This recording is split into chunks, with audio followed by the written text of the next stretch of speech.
Play സ്റ്റോറിൽ ഇപ്പോൾ പുതിയൊരു സെറ്റിംഗ്സ് വന്നിട്ടുണ്ട്. അതായത് നമ്മൾ പ്ലേ സ്റ്റോറിൽ നിന്നാണ് ഒരുപാട് ആപ്ലിക്കേഷൻസുകൾ ഇൻസ്റ്റാൾ ചെയ്യാറ്. ആവശ്യം കഴിഞ്ഞാൽ നമ്മൾ അൺഇൻസ്റ്റാൾ ചെയ്യും. ചിലപ്പോൾ അത് നമ്മളെ മൊബൈലിൽ തന്നെ വെക്കുകയും ചെയ്യും. എന്നാൽ നമ്മൾ പ്ലേ സ്റ്റോർ ഓപ്പൺ ചെയ്തതിന് ശേഷം എത്രത്തോളം ആപ്ലിക്കേഷൻസുകൾ ഇൻസ്റ്റാൾ ചെയ്തിട്ടുണ്ട്, അൺഇൻസ്റ്റാൾ ചെയ്തിട്ടുണ്ട് എന്ന വിവരങ്ങളൊക്കെ നമുക്ക് ഈ ഒരു സെറ്റിംഗ്സിലൂടെ കണ്ടെത്താൻ സാധിക്കും. ഇതിൻ്റെ ഗുണം എന്താണെന്ന് വെച്ച് കഴിഞ്ഞാൽ പ്ലേ സ്റ്റോർ എപ്പോഴും നമ്മൾ തുറക്കുമ്പോൾ നമ്മൾ ഏത് ആപ്ലിക്കേഷനാണോ സെർച്ച് ചെയ്തത് അതിൻ്റെ റിലേറ്റഡ് ആയിട്ടുള്ള ആപ്ലിക്കേഷൻസുകളൊക്കെ നമുക്ക് ഇങ്ങനെ ഡിസ്പ്ലേയിൽ കാണും. അത് നമുക്ക് ഒഴിവാക്കാനുള്ള ഓപ്ഷനാണ് നമുക്കിപ്പോൾ നൽകിയിട്ടുള്ളത്. നിങ്ങളുടെ പ്ലേ സ്റ്റോറും നിങ്ങൾ ഓപ്പൺ ചെയ്ത് നോക്കുക. ഒരുപാട് ആപ്ലിക്കേഷൻസുകൾ നിങ്ങളുടെ പ്ലേ സ്റ്റോറിലും ഇതുപോലെ ആഡായി കിടക്കുന്നുണ്ടാകും. ഇതിൽ നിന്നൊക്കെ നിങ്ങൾ ഡിസേബിൾ ചെയ്ത് കൊടുക്കുക. കാരണം ഇതിൻ്റെ റിലേറ്റഡ് ആയിട്ടുള്ള ആപ്ലിക്കേഷൻസുകൾ പ്ലേ സ്റ്റോർ തുറക്കുമ്പോൾ തന്നെ നിങ്ങൾക്ക് ഇങ്ങനെ കാണിക്കും. അപ്പോൾ അങ്ങനെ കാണിക്കുമ്പോൾ നമുക്ക് പ്ലേ സ്റ്റോർ നമ്മുടേതായ രൂപത്തിൽ ഉപയോഗിക്കാനോ അല്ലെങ്കിൽ ഏതെങ്കിലും ഒരു ആപ്ലിക്കേഷൻ സെർച്ച് ചെയ്ത് പെട്ടെന്ന് കണ്ടുപിടിക്കാനോ ബുദ്ധിമുട്ടാക്കും. അതുകൊണ്ട് ഞാൻ ഈ കാണിക്കുന്ന സെറ്റിംഗ്സ് നിങ്ങൾക്കും പുതിയ അപ്ഡേറ്റിൽ വന്നിട്ടുണ്ടോ എന്ന് നോക്കുക. എന്നിട്ട് നിങ്ങൾ അഭിപ്രായം അറിയിക്കുക. നമുക്ക് പെട്ടെന്ന് തന്നെ വീഡിയോയിലേക്ക് പോകാം. ഞാനിവിടെ പ്ലേ സ്റ്റോർ ഓപ്പൺ ചെയ്യാണ്. ഓപ്പൺ ചെയ്യുമ്പോൾ ഇവിടെ നമ്മൾ സെർച്ച് ചെയ്തതിൻ്റെ റിലേറ്റഡ് ആയിട്ടുള്ള ഒരുപാട് ആപ്ലിക്കേഷൻസുകളാണ് നിങ്ങൾക്ക് ആദ്യം തന്നെ കാണാൻ സാധിക്കുക. ആദ്യം നിങ്ങൾ ചെയ്യേണ്ടത് ഇവിടെ പ്രൊഫൈൽ ഐക്കണിൽ ജസ്റ്റ് ഒന്ന് ക്ലിക്ക് ചെയ്യുക. ഇവിടെ ഒരുപാട് ഓപ്ഷൻസുകൾ നിങ്ങൾ കാണാൻ സാധിക്കും. ഇവിടെ പുതിയൊരു ഓപ്ഷൻ വന്നതായിട്ട് നിങ്ങൾ കാണാൻ സാധിക്കും. പേഴ്സണലൈസേഷൻ ഇൻ പ്ലേ എന്ന ഈ ഒരു ഓപ്ഷൻ ജസ്റ്റ് നിങ്ങൾ അവിടെ ഒന്ന് ക്ലിക്ക് ചെയ്യുക. അപ്പോൾ മറ്റൊരു പേജിലേക്ക് ഇത് എത്തിച്ചേരും. ഇവിടെയും ഒരുപാട് ഓപ്ഷൻസുകൾ ഉണ്ട് കേട്ടോ. നമുക്ക് ആദ്യത്തെ ഈ ഒരു ഓപ്ഷൻ പരിചയപ്പെടാം. അതായത് അതർ പ്ലേ പേഴ്സണലൈസേഷൻ ഓപ്ഷൻസ് എന്ന ഈ ഒരു ഓപ്ഷൻ കാണാൻ സാധിക്കും. അവിടെ ഒരു ഏരോ മാർക്ക് ഉണ്ട്, അവിടെ ക്ലിക്ക് ചെയ്യുക.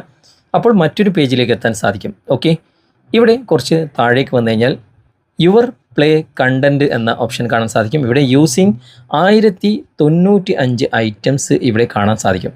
ഇതൊക്കെ നിങ്ങൾ സെർച്ച് ചെയ്തതാണ് കേട്ടോ. അതിൽ നമുക്കിവിടെ മാനേജ് എന്ന ഭാഗം ക്ലിക്ക് ചെയ്ത് കഴിഞ്ഞാൽ നിങ്ങൾക്കിവിടെ കാണാൻ സാധിക്കും ഒരുപാട് ആപ്ലിക്കേഷൻസുകൾ, 1095 ആപ്ലിക്കേഷൻസുകൾ. ഇത് നിങ്ങൾ സെർച്ച് ചെയ്തതുമുണ്ട്, ഇൻസ്റ്റാൾ ചെയ്തതുമുണ്ട്, അൺഇൻസ്റ്റാൾ ചെയ്തതുമുണ്ട്.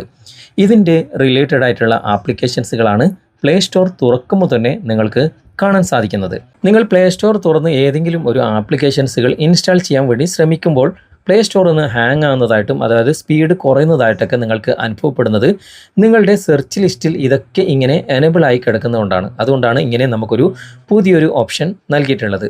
ഇതൊക്കെ നിങ്ങൾ ഓഫിലിട്ട് കൊടുക്കുക. അങ്ങനെ ഓഫിലിട്ട് കൊടുത്തു കഴിഞ്ഞാൽ നിങ്ങൾ പ്ലേ സ്റ്റോറിൽ ഏതെങ്കിലും ഒരു ആപ്ലിക്കേഷൻ ഇൻസ്റ്റാൾ ചെയ്യാൻ ശ്രമിക്കുമ്പോൾ നിങ്ങൾക്ക് വളരെ സ്പീഡോടുകൂടി ഇൻസ്റ്റാൾ ചെയ്യാൻ സാധിക്കും. പ്ലേ സ്റ്റോറിൽ നിങ്ങൾ സെർച്ച് ചെയ്തതിൻ്റെ റിലേറ്റഡ് ആയിട്ടുള്ള ആപ്ലിക്കേഷൻ ഒന്നും തന്നെ അവിടെ കാണുകയുമില്ല. അപ്പോൾ പ്ലേ സ്റ്റോറിൽ ഈ ഒരു ഓപ്ഷൻ നിങ്ങൾ ഓപ്പൺ ചെയ്ത് നോക്കുക.